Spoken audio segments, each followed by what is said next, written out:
Hello everybody and welcome to the 8th installment of the Energica Electrifying Podcast. This is your host, EVJ Val. And it's finally happening. No, unfortunately we're not going back on track just yet. But a very important piece of news that was released earlier this week is that the FIM NL Moto E World Cup is set to join MotoGP for the virtual race number 4, with the encounter for the Moto E class set to get underway this Sunday, May the 17th, at 3 p.m. Central European Summertime. Funnily enough, this virtual race will be contested at the Misano World Circuit, the same track we used for the Couch Lap. Maybe a good way to train ahead of the race? Who knows? But if you wish to check it out, please take a look later at episodes 2, 3 and 6 to make yourself an idea of what to expect. 9 riders will be taking part in this first ever virtual race for the Moto E class. Among them, there's a very well-known rookie, who has shown already great speed aboard the Energica Corsa back in March at Jerez, riding with number 77 for the Dynavolt IntactGP team, his name, Dominique Aegerter. Hello there. Hello, how are you? I'm good, thanks. How are you? Yeah, I'm fine. I'm back at home in Switzerland and enjoy the days. Yeah, I know you spent some time in Barcelona and now you return home. How's the situation there? Do you have a bit more freedom? Are you able to do something more than before? Yeah, it was my physical preparation. I make it in Spain from February. So I train a lot there with the motocross and supermotard, and did also the first Moto E test then in Jerez. And yeah, I was staying in Barcelona when this coronavirus was coming, and yeah, there was very strict and you could not move from house. So I decided to go back home, and yeah, I'm very lucky to live here in Switzerland. We was able to go out to run or to go bicycle, and yeah, we are lucky to be a little bit more free than other countries. Did you mentioned motocross? Is it a type of training that you always done? Did you ever kind of race motocross when you were little?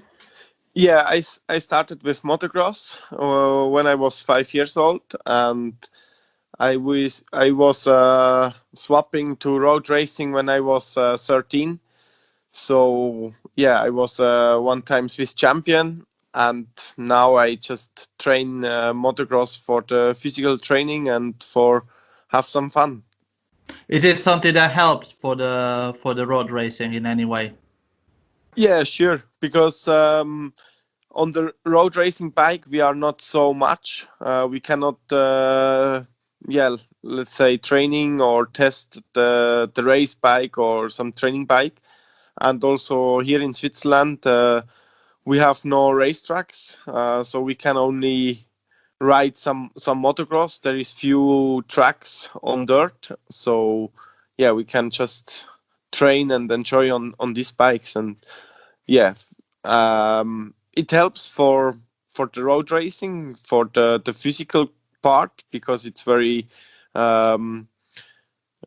very strong to hold the bike, and for the arms and for the physical. So, and also you can how you say, like the balance of the bike, the brake, the gas, stuff like this, you can have a little bit similar than on the road bike. Yeah. Have you tried the Honda electric bike for motocross? I know that's been out for a couple of years. I don't know if you managed to try it.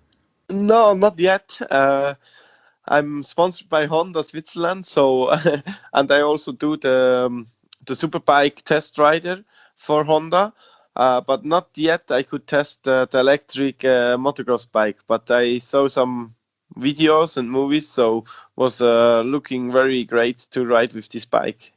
Yeah, and speaking for about the main reason why you're here as our guest in this podcast, Moto E. So this new adventure of yours, which obviously has been in some ways halted by the situation of coronavirus, but luckily enough, you were able to test in Jerez in March, and you seem to be quite fast at the end of the 3 days. Tell us about your feelings coming into this new chapter. Yeah, for me it's a completely new bike and new adventure. Um, let's say thanks to IntactGP to have the opportunity to ride for them. And yeah, I was all the winter. I was surprised and how you say, like nervous to jump on the bike. I was preparing myself very good to be ready. And yeah, then the first laps was like, wow, it's different, this bike. First of all, sure, the sound is missing a little bit, but in the other side, the bike feels really like a normal bike. You have the brakes, the power, the banking, stuff like this. The line is very similar to a Moto2 line, and yeah, just the difference was, sure, you could feel a little bit the weight of the battery when you brake inside the corner, that it's really squeezing the front tire. um, and also the throttle reaction is also quite different. Like in the slow corner you have quite a lot of power, but in the fast corner you cannot have the same power like in the slow corner, so the torque is different. But yeah, was you could do a lot of banking and was fun to ride. Just missing a little bit laps. Yeah, you can do like between 7 and 9 laps with full power, and then you need to charge the bike again. But I was happy to ride this bike, and yeah, every time I go out, I was going a little bit faster. So we interviewed last week Tommaso Marcon, who's also a rookie in the class, but he joked a little bit. But he said you're a sort of fake rookie for the simple reason that you've had a lot of experience in racing, more than other riders. Well, Jordi Torres had the same amount of experience as you have, but other riders are coming after just a few years in the World Championship. How much do you think your experience in motorcycle racing helped you adapt and be quicker than other rookies straight away at the test? You could see that the first day, especially the rookies had much more difficulties to be fast, like 1 2 second slower than everybody else. But sure, my experience, what I had over these years in the World Championship, with 1 to 5 and with Moto2, with different manufacturer like Suter, KTM, Kalex, MV Augusta. For sure, I learn a lot and make a lot of kilometers on race bike, and also in Jerez I ride a lot. But the electric bike was completely different bike to all what I ride before, also like super bike bikes. So sure, I have the experience. I'm not the youngest anymore with nearly 30 years old. Well, But yeah, yeah, I know. For a rider, being 30 years old is not mean being not that young anymore. And yeah, yeah. I'm going for 37, so a little bit of a stab in the heart when I hear somebody say I'm not that young anymore because I should Yeah, feel very old. But yeah. sorry, not. I mean more for motorbike rider, because you could see there is between 20 and 30, and all over 30 they are already a little bit special. No, no, for sure, for sure, for sure. And so how did the talk started with the Dynavolt Intact GP team? When did it all start? Already 2 years ago, because I was already interested to ride in Moto E the first year when the category was new in 2019. We spoke already a little bit with the team, and yeah, in the end we decided to make again 1 year in Moto2. But then last year, in September, October, we was sitting together to see what is the best option for me, and yeah, we decided to ride with the IntactGP team to, yeah, in the Moto E class, and in the same time I can be also, how you say that, second rider when somebody is injured, what we don't hope, for Schroeter or for Luthi. And also I can do the superbike test rider for Honda. So this was my best option to do, and yeah, we find a good contract, and yeah, now we're just waiting for riding. Yes, yes. Well, we saw the news about Dorna Sports and the government of Andalusia and the mayor of Jerez wanted to propose to the Spanish government about a double race in July, which I guess will include also a Moto E event. So fingers crossed that that it will come to reality, but obviously we'll have to see how the situation is evolving all around, because it's not just about Spain. It's all about all the countries that are involved in terms of teams, in terms of riders. So yeah, fingers crossed. If it could be July, it would be already be like a much better prospect than we initially thought. So Yeah, I hope the same, that we can start soon, or at least to be on 16 August in Spielberg, that we can race there somehow. And yeah, maybe a ghost race, we never know, but I hope in the next days we can have some new news to ride soon the bikes. So the team is German, right? Yes, exactly.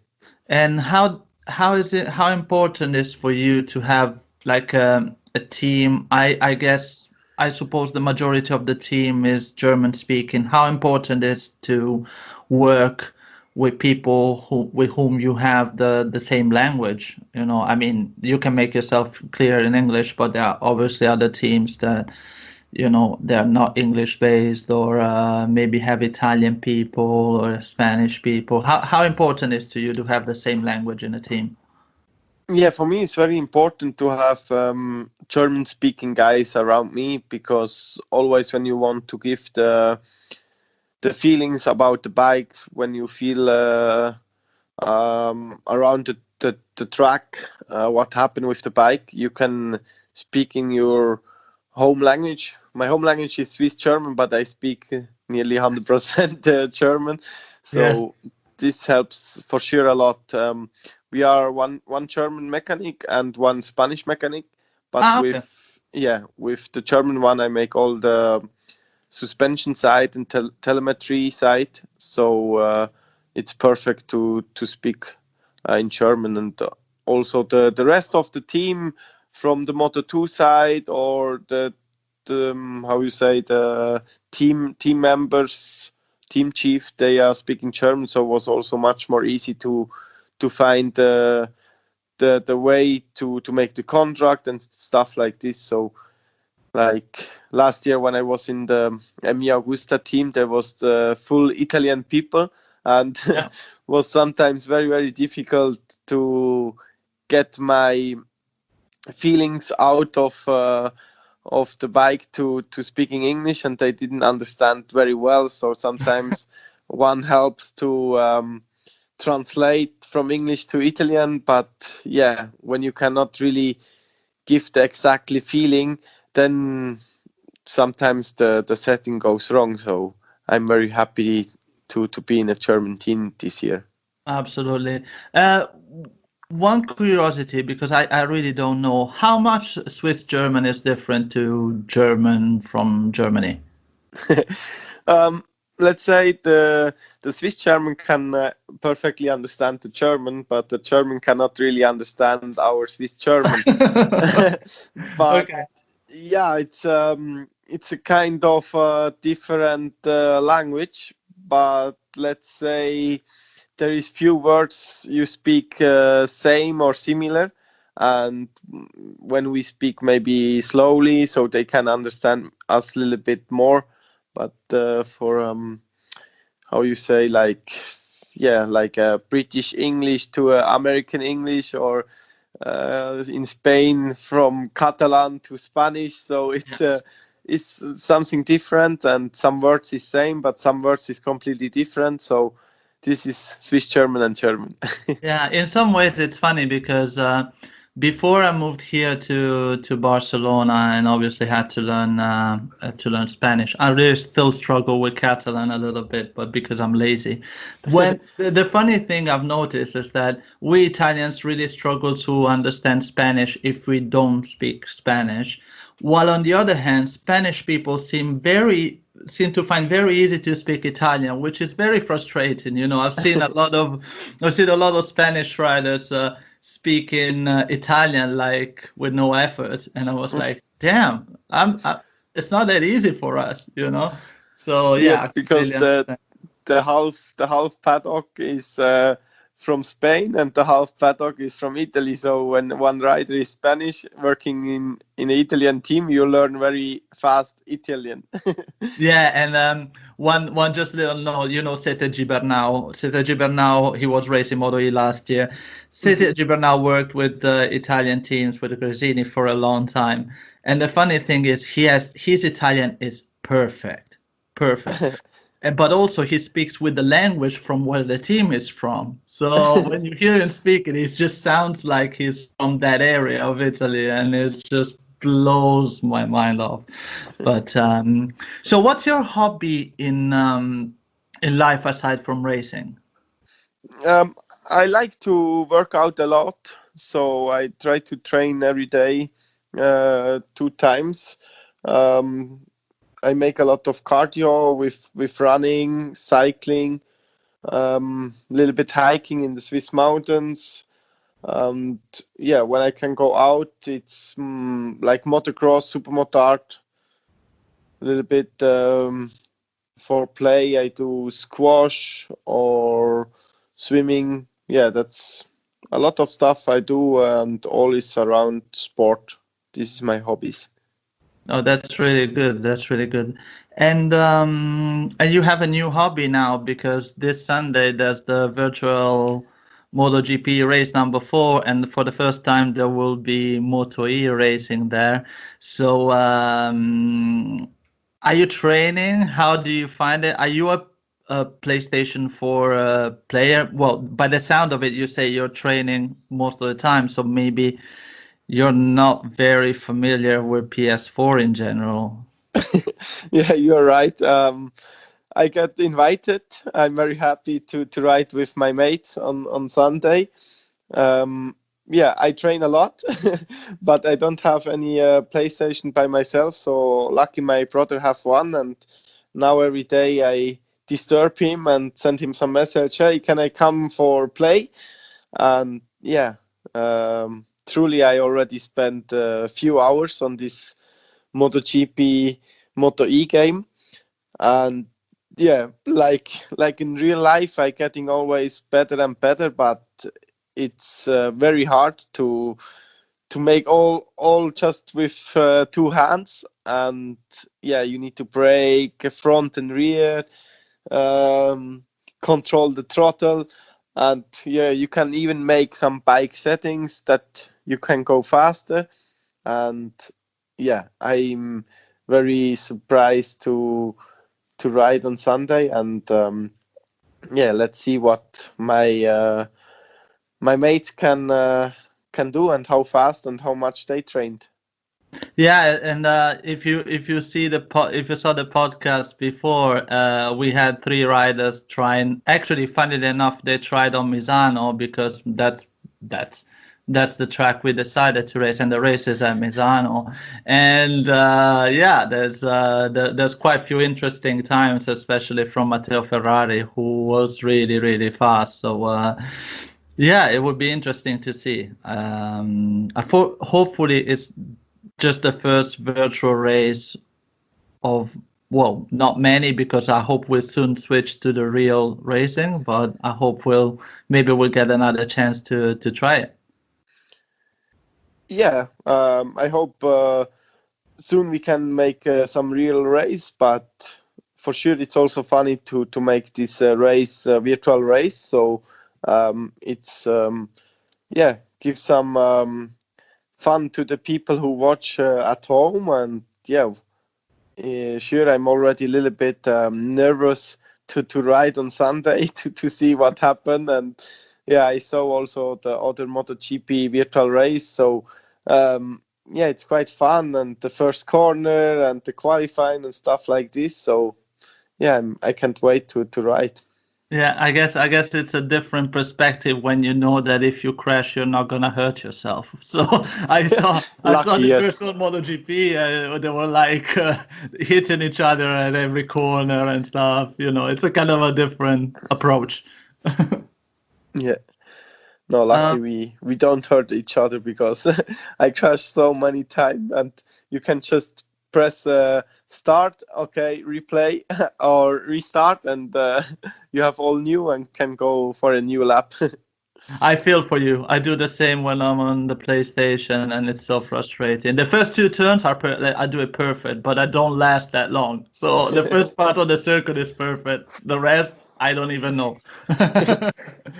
So to wrap up this wonderful conversation, I always ask every rider to actually say a well-wishing message to people about the situation, about this coronavirus, and something that can keep them motivated to just look forward to the future. By the time in some countries they will be able to return to a almost normal life, or in your case maybe the chance to travel, and you can actually say in Swiss German, and the other German speaking people probably they will just have to try and understand it. So. Okay. Ja, hallo zusammen. Ich hoffe, der Podcast hat euch gefallen und hat euch ein paar Infos gegeben über unser Gespräch und die weiteren Vorgehen. Ich hoffe, ihr bleibt alle gesund, fit, und dass wir gleich zusammen wieder auf den Töpf steigen können. Und wie gesagt, ich hoffe natürlich, dass wir im August wieder Motoren starten können, obwohl es ein bisschen anders ist mit dem Elektro-Töpf. Aber ich werde sicher Vollgas geben und hoffe auf eure Unterstützung. Werde euch sicher auf dem Laufenden behalten über meine Homepage oder Social Media, und werde ich wieder Vollgas geben. Einen schönen Tag. Tschüss zusammen. You understand something? No, I barely understand German myself, even though my sister lives in Germany. So it's a very, very different thing for me. I will try to ask somebody to translate it for me. Thank you so much, Domi, for being a guest on your podcast, and good luck on Sunday for the virtual race. And I really hope I'll see you on track very soon, because they all need to see some racing as soon as possible. Sure. Yeah, thank you very much for your question and for your time, and hope to see you soon on racetracks. Yes. Thank you, and have a lovely day. Have a lovely week. Thank you. You too. See you. Bye. Bye. And that's it for the 8th installment of the Energica Electrifying Podcast. Please follow us on Instagram, YouTube, LinkedIn, and Facebook. Don't forget also to tune in on the MotoGP YouTube and Twitter channels to watch live the virtual race this Sunday. We will be watching the action closely and hope you will do the same. See you next week for another episode, and stay charged!